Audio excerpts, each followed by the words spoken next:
राधे राधे, जय श्री कृष्ण। नमस्कार दोस्तों, स्वागत है आपका मेरे YouTube चैनल पे। तो आज मैं आपको सुनाने जा रही हूँ वैशाख स्नान की कहानी। तो चलिए शुरू करते हैं। एक राजा था, वह वैशाख माह में प्रतिदिन ब्रह्म मुहूर्त में उठकर गंगा जी में स्नान करता था। राजा का आदेश था कि मुझसे पहले गंगा जी में कोई भी स्नान नहीं करेगा। राजा जब गंगा जी में स्नान करने जाते तो उन्हें प्रतिदिन शांत जल के स्थान पर हिलता हुआ जल दिखाई देता था। तो राजा को संदेह होता था कि निश्चय ही मुझसे पहले कोई प्रतिदिन गंगा जी में स्नान करता है। अतः राजा ने नदी के तट पर पहरेदार बैठा दिए। गंगा जी के तट पर एक वृक्ष था, उस पर एक बंदरिया रहती थी। वह प्रतिदिन राजा के स्नान करने से पूर्व स्नान करके वृक्ष पर चढ़कर बैठ जाती थी। इस प्रकार होते होते पूरा वैशाख माह व्यतीत हो गया, किंतु अंतिम दिन राजा के पहरेदार ने यह देख लिया और उस बंदरिया को पकड़कर राजा के पास ले गए और कहा कि यह बंदरिया आपसे पूर्व प्रतिदिन गंगा जी में स्नान करती है। उधर राजा की प्रतिज्ञा थी कि यदि कोई स्त्री मुझसे पूर्व स्नान करती होगी तो मैं उससे विवाह करूंगा। इसलिए राजा को बंदरी के साथ विवाह करना ही पड़ा।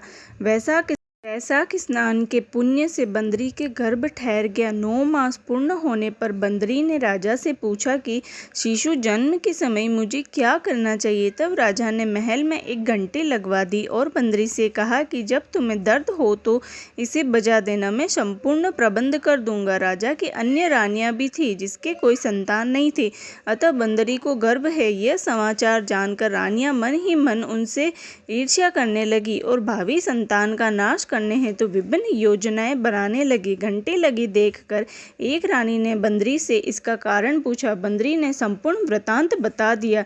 रानी ने उसे बहकाया कि एक बार घंटी बजाकर तो देखो कि राजा आते हैं या नहीं। बंदरी ने घंटी बजाई तो राजा दौड़े दौड़े महल में आए और घंटी बजाने का कारण पूछा। इस बंदरी ने उत्तर दिया कि मैंने तो रानियों के कहने पर घंटी बजाई थी। तब रानियों ने राजा से कहा कि यह तो पशु है, न जाने कितनी बार घंटी बजाएगी। इस प्रकार कहकर उन्होंने घंटी को हटवा दी। कुछ दिनों बाद बंदरी के शिशु जन्म का समय आया तो उसने अन्य रानियों से पूछा कि मैं क्या करूं। तब रानियों ने कहा कि तुम आंखों पर पट्टी बांधकर सो जाओ। बंदरी के वैशाख माह के स्नान के पुण्य प्रताप के रूप में एक सुंदर पुत्र हुआ। शिशु के जन्म होते ही उसके रोने से पूर्व ही रानियों ने उसे एक टोकरी में रखकर दासी को दे दिया और आदेश दिया कि इसे नदी में बहाकर आ जाओ और उस शिशु के स्थान पर एक पत्थर रख दिया। राजा को भी कहला दिया कि बंदरी ने एक पत्थर को जन्म दिया है। राजा ने सुना तो उन्होंने भी संतोष कर लिया कि जब दूसरी रानियों की संतान नहीं है तो बंदरी है अर्थात पशु है, इसके क्या संतान होगी। उधर दासी ने उस सुंदर शिशु को एक नदी में न बहाकर कुम्हार के चाक में रख दिया। दूसरे दिन कुम्हार कुम्हारिन चाक पर आए तो वहां एक सुंदर शिशु को रोते हुए देखा। कुमार कुमारिन भी निसंतान थे, अतः उन्होंने उस शिशु को अपने लिए भेजी गई भगवान की भेंट माना और बड़े प्रेम से शिशु का पालन पोषण करने लगे। कुछ बड़ा होने पर उस बालक को यह ज्ञात हो गया कि वह रानी बंदरी का पुत्र है जिसको रानियों ने मरवाना चाहा था। एक दिन वह बालक कुम्हार के बनाए हुए मिट्टी के हाथी घोड़े लेकर पनघट पर जा बैठा और दासियों को देखकर कहने लगा, आओ रे मेरे मिट्टी के हाथी घोड़े पानी पियो। जब दासियों ने यह बात सुनी तो वे हंसने लगी और बोली, अरे मूर्ख, कभी मिट्टी के हाथी घोड़े भी पानी पीते हैं। इस पर उसने कहा कि कभी बंदरी के भी पत्थर जन्म लेता है। यह समाचार दासी ने रानी को कहा और रानी ने राजा से कहकर कुम्हार को देश निकाला दिलवा दिया।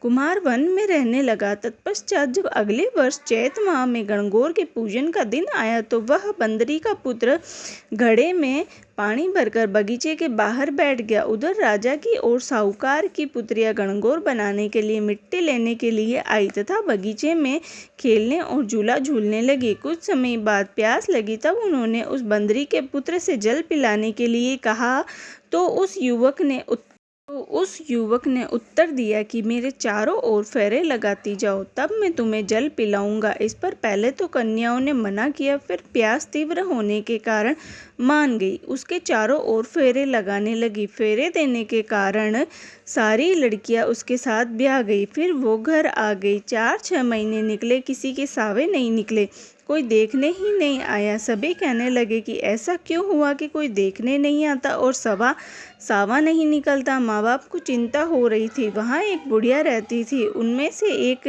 लड़की की माँ ने उस बुढ़िया से कहा, जहाँ लड़कियाँ बातें करने इकट्ठी होती वहाँ जाकर बैठो। बुढ़िया वहाँ आई। लड़कियाँ बोली, माँ जी आप हमारी बातें सुनने आए हो क्या? बुढ़िया बोली, नहीं नहीं, तुम तुम्हारी बातें करो, मैं तो एक तरफ बैठी रहूँगी। लड़कियाँ आपस में बातें करने लगी। एक बोली, हम सब ने कुमार के बेटे के चारों ओर फेरे लिए हैं तो हम सब उससे ब्याही गई है, इसलिए हमारा कोई सावा नहीं निकलता है, न कोई देखने आता है। बुढ़िया ने सुन लिया और लड़कियों की माताओं को बता दिया। उन लड़कियों के पिता कुमार के घर गए और बोले, हमारी लड़कियां तेरे बेटे के फेरे खा चुकी है, इसलिए उनकी शादी तेरे लड़के के साथ करनी पड़ेगी। कुमार बोला, मेरा बेटा इतनी पत्नियों को कैसे संभालेगा? लड़के से पूछा तो लड़का बोला, फिक्र मत करो, मैं सब संभाल लूँगा, इन सब का ब्याह मेरे साथ करा दो। लड़कियों के पिता ने धन दहेज देकर सबको विदा किया। आगे चलकर हर पत्नी के एक एक पुत्र पैदा हुआ।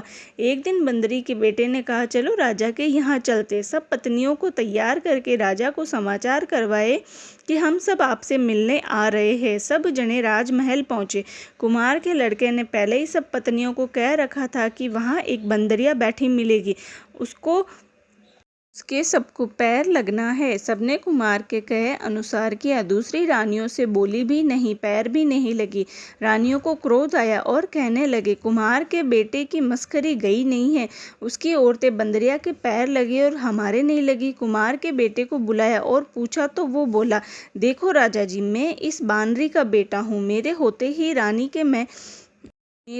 ही रानी के कहने से दासियों ने मुझे कुमार के चाक में छोड़ दिया। कुमार वहाँ मिट्टी जमाने गया तो उसे मैं मिला, वो मुझे घर ले आया। झूठ लगे तो पूछ लो। राजा को बात जच गई। राजा ने रानियों को देश निकाला दे दिया और उन सबको राजमहल में रख लिया। लड़कियां वैशाख नहाती थी, इसलिए उनको बेटे पोते राजपाट मिला। इस प्रकार हमारी यह कहानी यहाँ समाप्त होती है। इसी प्रकार सभी व्रत की कथा कहानियाँ सुनने के लिए प्लीज़ मेरे चैनल को सब्सक्राइब कर देना, नीचे दिए गए रेड बटन को दबा देना।